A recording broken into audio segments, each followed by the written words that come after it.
if you could go back to the start of your career, middle of your career, whenever it would have made a difference, and give yourself some advice that would have made easier your path and might make easier the paths of everyone listening to us right now, what would you go back and tell yourself?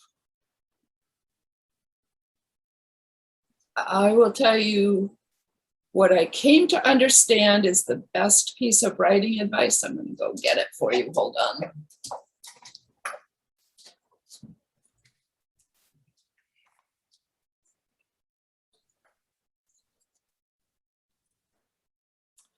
The story is the boss. I waste a little bit now, but boy, in the beginning, I wasted so much time thinking, well, the rule of story is you always have to do this, or stories, only have one character, whatever rule I thought there was. And this answers everything. This is like a Zen cone in that it seems really simple, but the more you study it, the more you understand that it answers everything. So that's what I would say. I spent in the early days too much time trying to follow story rules that I thought, oh, all stories, I can't even tell you how many there are that you'll hear. But in fact, if you give it up to the story and understand that your job is to serve this story and tell it the way it wants to be told, that's how you get your best book, and stop trying to make it fit into any kind of mold. I'm better at that now. So yeah, I'm going to save you guys some time. Whatever's going on in your book that you can't figure out or you're struggling with, the story is the boss. Can you read that? Right, it's not backwards. Nope, it's absolutely perfect. Although I'm reminded forcibly of Vola and her messages that are written around the house to Who?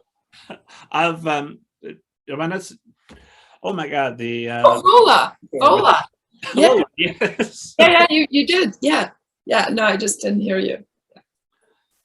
I'm forever mispronouncing character names or getting them wrong. It's something I live in fear of doing this show. It's one reason I don't summarize other people's books. Oh yeah, you're good. But no, in fact, we're not. There's another rule. This is another rule, and I had to break it for the adult books. And never have a main character whose name could be pronounced two different ways, because then booksellers won't want to talk about your book because they'll be afraid they're saying it wrong.